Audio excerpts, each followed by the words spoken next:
मंत्री के साथ साथ उनकी जाति भी बताई गई। और मैं देख रहा था कुछ मीडिया के लोग भी कुछ खुशी खुशी कूद कूद के बता रहे थे। अगर यही सवाल जब हम लोग कहते हैं कि भाई जातिगत जनगणना कर लो, तो उनको मिर्ची लगती है।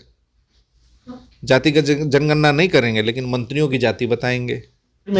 और चुनावी वर्ष है, 5 महीने बचा है। 5 महीने में कोई मंत्री क्या कर लेगा, उसको तो विभाग ही समझने में टाइम चला जाएगा।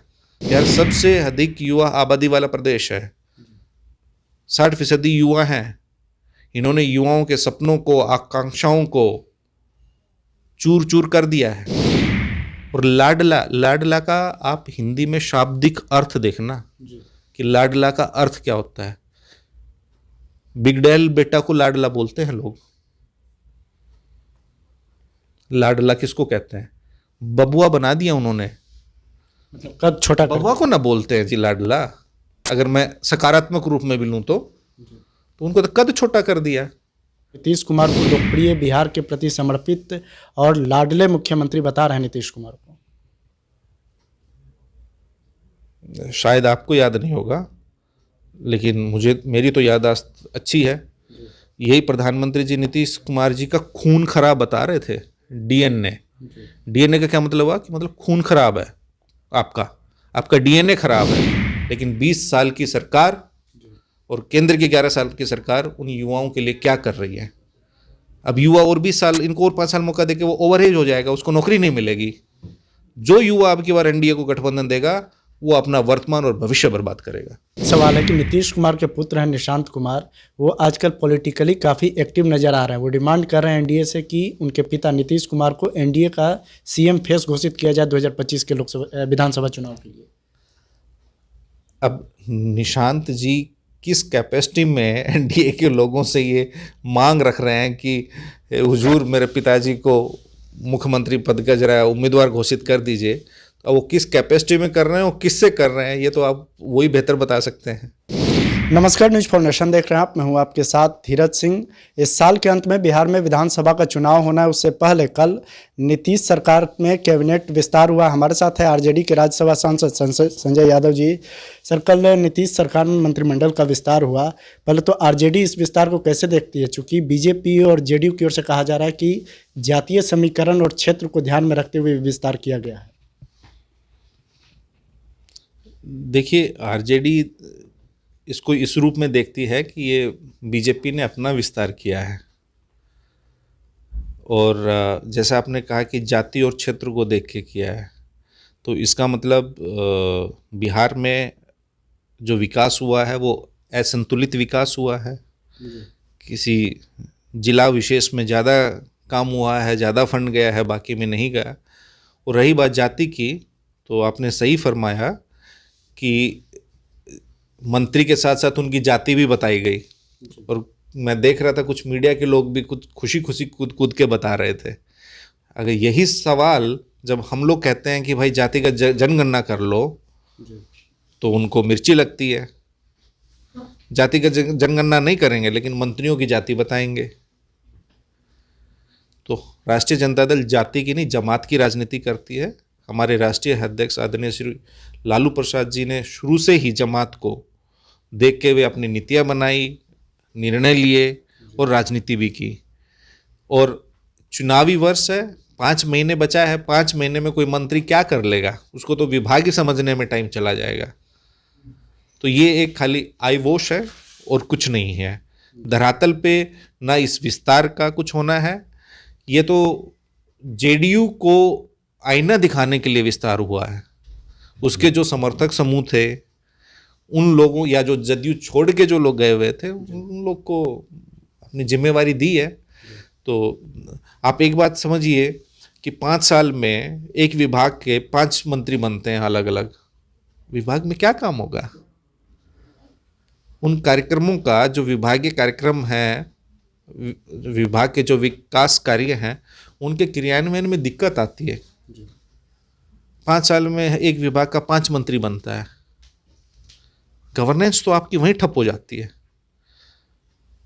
वो कोई निर्णय लेगा या तो फिर आप ये समझिए कि सारा निर्णय उनका मुख्यमंत्री लेता है, उन विभाग का कोई दूसरा मंत्री नहीं ले पाएगा। तो ये सिर्फ एक कुर्सी से चिपके रहने का विस्तार है। इसमें बिहार के लिए कुछ नया नहीं है। 20 साल से ये सरकार है, 11 साल से केंद्र में इन्हीं की सरकार, एनडीए की सरकार। आज बिहार सभी नीति आयोग के, आप एसडीजी सस्टेन डेवलपमेंट गोल के जो सूचकांक आप देखेगा उसमें सबसे पीछे है। बिहार गरीबी में अव्वल है, बेरोजगारी में अव्वल है, पलायन में अव्वल है, बिहार में साक्षरता दर सबसे कम है, प्रति व्यक्ति निवेश सबसे कम है, डॉक्टर पेशेंट का रेशियो सबसे कम है, अपराध में सबसे अव्वल है। आप एनसीआरबी के आंकड़े उठा के देखिए, शराबबंदी से कितनी मौतें हो रही है जहरीली शराब के कारण। चारों तरफ एक कैओस है, एडमिनिस्ट्रेटिव कैओस है, कहीं कोई सुनने वाला नहीं है। आप थाना में, ब्लॉक में चले जाइए, बिना घुसखोरी के आपका कोई काम नहीं होता। घुसखोरी, उसके ऊपर से प्रशासन और सरकार की सीनाजोरी और बरजोरी, जनता त्राहिमाम कर रही है। लोग अपराध में मर रहे हैं, गरीबी से, बेरोजगारी से परेशान है। हमने राज्यसभा में एक सवाल किया कि बिहार में कितने लोग पलायन करते हैं। बिहार से 3 करोड़ लोग अपनी रोजी रोटी के लिए पलायन करते हैं, जो कि ई श्रम पोर्टल पर रजिस्टर्ड है। उसमें 3 कैटेगरी है, skilled, semi skilled and unskilled. Unskilled की तो कोई गिनती नहीं है। जिस राज्य के 5 करोड़ एक सर्वे के अनुमान के अनुसार पलायन करते हैं रोजी रोटी के लिए, उस राज्य में सरकार 20 सालों से क्या कर रही है, आप बताइए। हम आपका नीतिगत विरोध कर रहे हैं, वैचारिक विरोध कर रहे हैं। बिहार में इस पलायन की समस्या का जिम्मेवार कौन है, आप बताइए। आप 20 साल, एक अरसा हो गया। जिसका 2005 में जन्म हुआ वो आज 20 साल का वोटर बन गया है। आपने बिहार की शिक्षा व्यवस्था को इतना तहस नहस किया कि 2 पीढ़ियों का आपने जीवन बर्बाद कर दिया। किस राज्य में 6-6, 7-7 साल में ग्रेजुएशन की डिग्री मिलती है? आप यूनिवर्सिटीज का देखिएगा ना, आप छपरा चले जाइए, यूनिवर्सिटी का हाल देखिए, कितने साल में मिलती है। 1-2 यूनिवर्सिटी को छोड़ के बाकी सब में यही हाल है। वहाँ के जो प्रोफेसर्स हैं या लेक्चर्स हैं, उनको 3-3 महीने से सैलरी नहीं मिल रही है। जो वृद्धजन हैं, जिनको 400 रुपये सबसे कम देश में अगर कहीं वृद्धा पेंशन मिलती है तो वो बिहार में मिलती है, उनको 4-4, 5-5 महीने पेंशन नहीं मिल रही है। और आप पिछले 4 कैबिनेट को उठा के देखिएगा तो 1 लाख करोड़ से अधिक की तो योजना इन्होंने शुरू कर दी। पिछले साल की घोषणाओं का तो आप स्टेटस बता दीजिए, उनका क्या हुआ। सिर्फ ये हेडलाइन मैनेजमेंट की सरकार है, बीजेपी के साथ है। बीजेपी अपना आगे बढ़ रही है, उनको उनके टारगेट पे, हमारे टारगेट पे बीजेपी है, बीजेपी के टारगेट पे जेडीयू है। असल लड़ाई बीजेपी और आरजेडी में। आप लोग कह रहे हैं कि बीजेपी का विस्तार है, जेडीयू को आईना दिखाने के लिए किया गया है, लेकिन बीजेपी के डिप्टी सीएम है सम्राट चौधरी, उनका कहना है कि नीतीश कुमार ने ये मंत्रिमंडल विस्तार किया है और बड़े अच्छे तरीके से एनडीए का सामाजिक संतुलन बरकरार रखा गया। हमने जब तेजस्वी जी 17 महीने के लिए सरकार में आए, सबसे पुराना मुद्दा राष्ट्रीय जनता दल का रहा कि जातिगत जनगणना कराओ। 17 साल में तो जब नीतीश कुमार जी और बीजेपी की सरकार थी, जातिगत जनगणना नहीं हुई, ना ही 65% आरक्षण बढ़ा, ना ही 5 लाख लोगों को नौकरियां मिली और 3.5 लाख नौकरियां प्रक्रियाधीन हुई। ये तो तेजस्वी जी की बदौलत हुई। इस सच को और इस तथ्य को कोई नहीं इनकार कर सकता। तो सामाजिक संतुलन, अब माननीय उप मुख्यमंत्री से पूछेगा कि अगर आप जात की बात कर रहे हैं, हम जमात की बात करते हैं, फिर भी अगर आप जात की बात कर रहे हैं तो मैं जात पे ही आपसे प्रश्न पूछता हूं।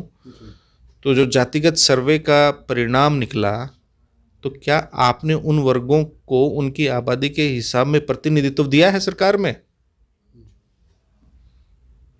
आपने 35% पॉपुलेशन को तो सीधा छांट दिया है और 21% अनुसूचित जाति जनजाति वर्गों की जनसंख्या है। उसमें से कितने मंत्री बनाए हैं आपने?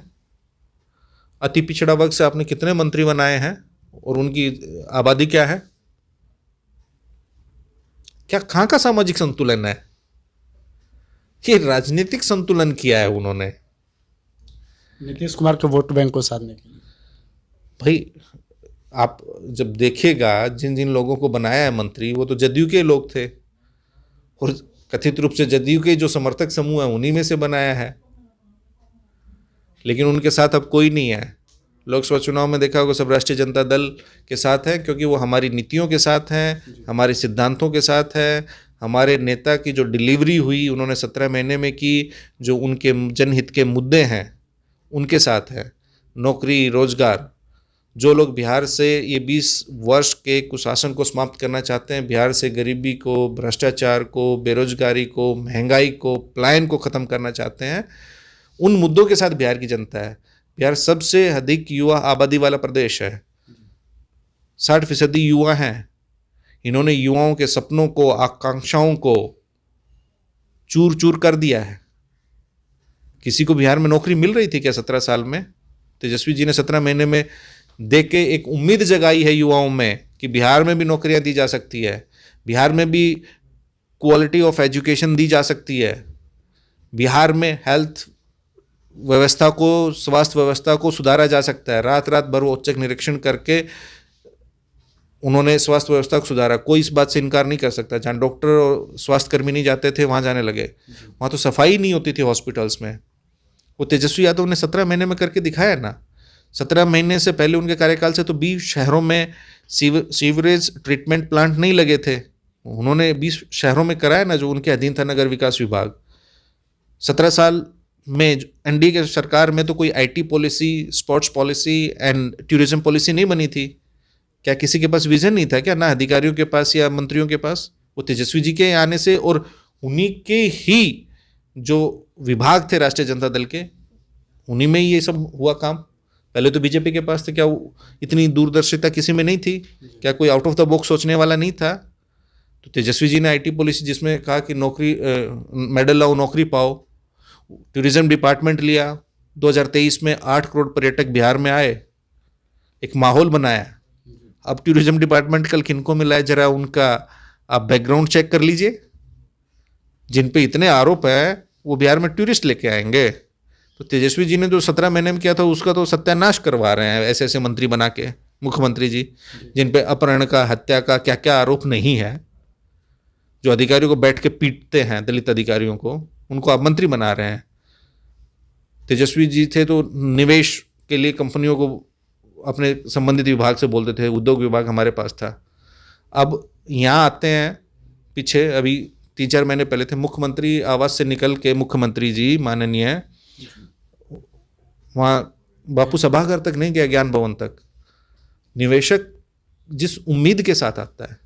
अब आपकी जानकारी के लिए बता दूं, तेजस्वी जी जब उप मुख्यमंत्री थे और उद्योग विभाग आरजेडी कोटे में था, तो 50,000 करोड़ का एमओयू साइन हुआ।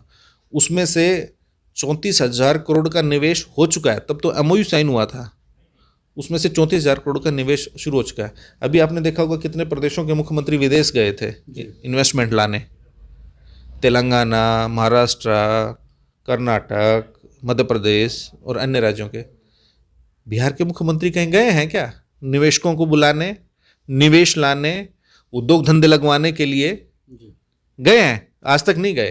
क्योंकि हमारे मुख्यमंत्री जी जो हैं संकीर्ण सोच के हैं, रूढ़िवादी सोच के हैं। वो तो ये कहते हैं कि बिहार में समुंदर नहीं है, इसलिए बिहार में उद्योग धंधे नहीं लग सकते। उनकी तो ये सोच है। आप एनडीए की इतनी खामियां गिना रहे हैं, लेकिन प्रधानमंत्री पिछले दिनों बिहार गए हुए थे, भागलपुर गए हुए थे। वो तो नीतीश कुमार को लोकप्रिय, बिहार के प्रति समर्पित और लाडले मुख्यमंत्री बता रहे हैं नीतीश कुमार को। शायद आपको याद नहीं होगा, लेकिन मेरी तो याददाश्त अच्छी है। यही प्रधानमंत्री जी नीतीश कुमार जी का खून खराब बता रहे थे। डीएनए का क्या मतलब हुआ? कि मतलब खून खराब है, आपका डीएनए खराब है। तो प्रधानमंत्री जी ने नीतीश जी को कहा कि आपका खून ही खराब है, आपका डीएनए खराब है। तो नीतीश जी नाखून, बाल नाखून काट काट के लेटर लिखे थे यहाँ प्रधानमंत्री जी को कि आपने बिहारियों का अपमान किया है। उसके बदले में स्वाभिमान रैली का भी आयोजन हुआ था पटना में। तो अब मैं प्रधानमंत्री जी की आप कौन सी बात मानते हैं? लाडला लोकप्रिय या डीएनए खराब है? कौन सी बात मानते हैं? प्रधानमंत्री जी का क्या है, आज साथ हैं तो ठीक है। अभी यही प्रधानमंत्री जी, ज्यादा दूर मत जाइए, मध्य प्रदेश में जब चुनाव था, जब महिलाओं के बारे में एक अशोभनीय और असंसदीय टिप्पणी की थी माननीय मुख्यमंत्री जी ने, तो यही प्रधानमंत्री जी दूसरे राज्यों में जाके कहते थे कि देखिए बिहार के मुख्यमंत्री इंडी अलायंस के एक नेता ने महिलाओं के बारे में क्या बात की। तो मैं प्रधानमंत्री जी की कौन से वक्तव्य को सच मानूं। और लाडला, लाडला का आप हिंदी में शाब्दिक अर्थ देखना कि लाडला का अर्थ क्या होता है। बिगडैल बेटा को लाडला बोलते हैं लोग। लाडला किसको कहते हैं? बबुआ बना दिया उन्होंने। मतलब कद छोटा कर बबुआ को ना बोलते हैं जी लाडला, अगर मैं सकारात्मक रूप में भी लूं तो उनको तो कद छोटा कर दिया। क्योंकि प्रधानमंत्री जी भी नहीं भूलते हैं कि ये वही शख्स हैं जिनके साथ विज्ञापन में मेरा फोटो आया था तो इन्होंने भोजरद कर दिया था। प्रधानमंत्री जी का नाम आने पे इन्होंने गठबंधन तोड़ दिया था कि मोदी जी की 2013 में। और क्या वजह थी? फिर 17 में गए, फिर 22 में तोड़ दिया था। राजनीति में लोकलाज का इंपॉर्टेंस होता है। यहाँ ना तो इनकी लोकलाज है, ना आंखों में श्रम है, ना कोई नीति है, ना कोई नियम है, ना कोई सिद्धांत है, ना कोई विचारधारा है।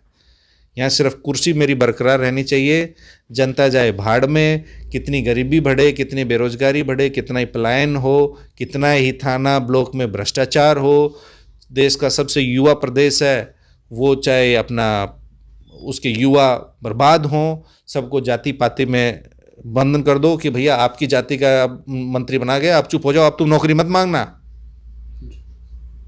आपकी जाति का मंत्री बनने से क्या थाना में आपसे रिश्वत लेना थानेदार बंद कर देगा क्या?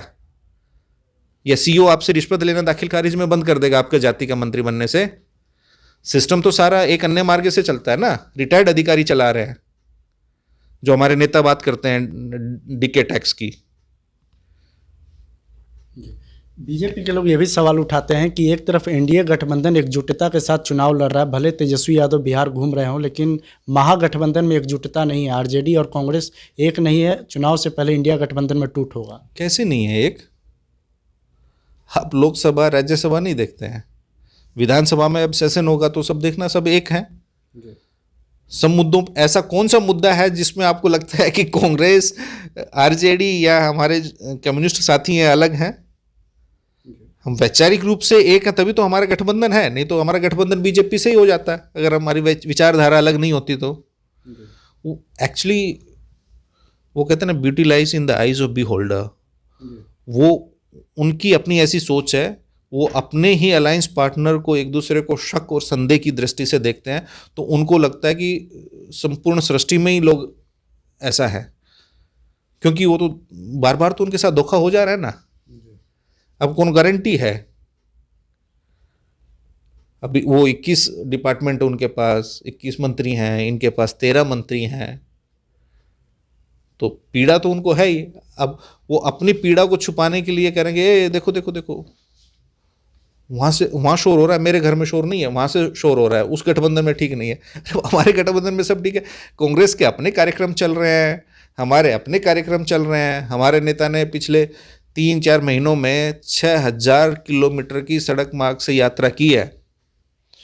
8000 से अधिक पंचायतों के पंचायत अध्यक्ष से, 534 प्रखंड अध्यक्ष से, नगर पंचायतों के अध्यक्षों से बात की है स्वयं।